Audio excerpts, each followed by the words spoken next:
মুষলধারায় ঝুম বৃষ্টি, চারপাশে গহীন জঙ্গল, আর তার মাঝখানে উঁচু গাছের উপর একটা বিপজ্জনক পরিত্যক্ত ট্রি হাউস। আজ আমি একাই কাটাতে যাচ্ছি এই নির্জন বনে একটি রোমাঞ্চকর রাত। পিঠে ভারী ব্যাকপ্যাক নিয়ে কাদা জঙ্গল চিরে আমার যাত্রা শুরু হলো। সামনে কোনো চলার রাস্তা না থাকায় দা দিয়ে লতাপাতা কেটে কেটে পথ বানিয়ে নিতে হচ্ছে।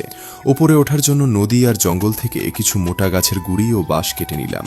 তারপর ছোট করাত দিয়ে মেপে কেটে পেরেক আর হাতুড়ি দিয়ে বানিয়ে ফেললাম একটি মজবুত কাঠের মইটা গাছে লাগিয়ে পরীক্ষা করতেই বোঝা গেল গাছে ওঠার জন্য এটা একদম পারফেক্ট হয়েছে। হঠাৎ আকাশ কালো করে ঝুম বৃষ্টি নামতেই মই বেয়ে উঠে গেলাম গাছের ওপরের সেই পুরনো ঘরটায়। ভেতরে ঢুকতেই দেখি ছাদ থেকে পানি গড়িয়ে পড়ছে, আর মেঝে জুড়ে শুকনো পাতা ও পিঁপড়ের উপদ্রব। সবচেয়ে বড় কথা, ঝোড়ো বাতাসে ট্রি হাউসটা একপাশে বিপজ্জনকভাবে হেলে গেছে।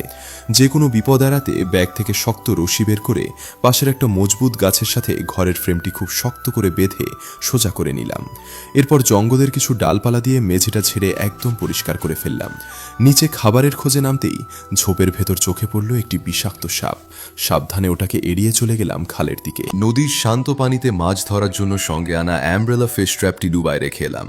এরপর বাঁশের কঞ্চি আর বড়শি নিয়ে কাদার পাড়ে বসতেই বড়শিতে টান পড়ল, উঠে এলো চমৎকার একটি তাজা বাইন মাছ।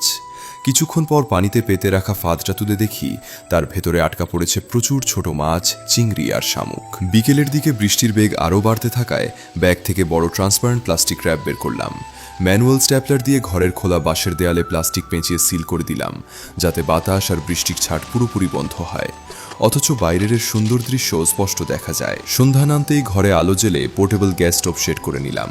সয়াবিনের কেক বা টেম্পে এবং পেঁয়াজ কুচি করে কেটে তেলের মধ্যে প্রথমে তাজা বাইন মাছটি লাল করে ভেজে নিলাম, আর তার সাথে বানালাম মচমচে টেম্পে ভাজি। এরপর পেঁয়াজ মরিচ দিয়ে ডিমের অমলেট আর জঙ্গল থেকে তুলে আনা কচি শাক পানিতে সেদ্ধ করে নিলাম।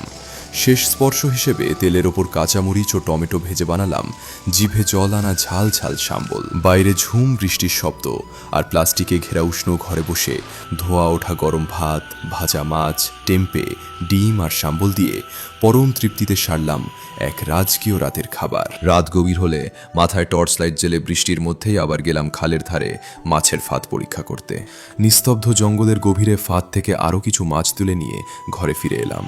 হাত মুখ ধুয়ে ঘরে ঢুকে স্লিপিং ম্যাট আর বালিশ বিছিয়ে শুয়ে পড়লাম। প্লাস্টিকের চালে বৃষ্টির টিপটিপ শব্দ আর রাতের জঙ্গলের ডাক শুনতে শুনতে কখন যে ঘুমে চোখ জুড়িয়ে এলো তা বুঝতেও পারিনি। পরদিন সকালে মেঘলা পাহাড়ি উপত্যকা আর কুয়াশাচ্ছন্ন প্রকৃতির এক অপূর্ব দৃশ্য দেখে শেষ হলো আমার এই অবিস্মরণীয় ট্রি হাউস নাইট ক্যাম্পিং। তো বন্ধুরা, আজ বলছি 1xBet সম্পর্কে। পিএসজি ও সেরিয়া এ এর স্পন্সর। এখানে বিভিন্ন দেশের ক্রিকেট ও ফুটবল লাইভ দেখার পাশাপাশি স্কোরের ভবিষ্যৎবাণী করে নগদ জিততে পারবে। রয়েছে চিকেন রোড ও ক্র্যাশ গেম সহ বিভিন্ন বিনোদনমূলক খেলা। মাত্র 300 দিয়ে শুরু করা যায়। রয়েছে BMW গাড়ি, আইফোন, ল্যাপটপ সহ বিভিন্ন পুরস্কার। রেজিস্ট্রেশন করার সময় আমার প্রচার কোড R7L ব্যবহার করলে প্রথম জমাতে পাবে 15,000 পর্যন্ত ফ্রি স্পিন। পেটিএম, ব্যাংক, বিকাশ, নগদ, রকেট ও বিভিন্ন সহজ পদ্ধতিতে জেতা রাশি তুলতে পারবে। আমি নিজেও ব্যবহার করছি, তুমিও করতে পারো। তাই দেরি না করে আমার কমেন্ট থেকে অথবা গুগলে 1xBet লিখে সার্চ করো, আর প্রথম লিঙ্কে ক্লিক করে আমার দেওয়া প্রোমো কোড R7L ব্যবহার করে রেজিস্টার করো এবং বোনাস পাও।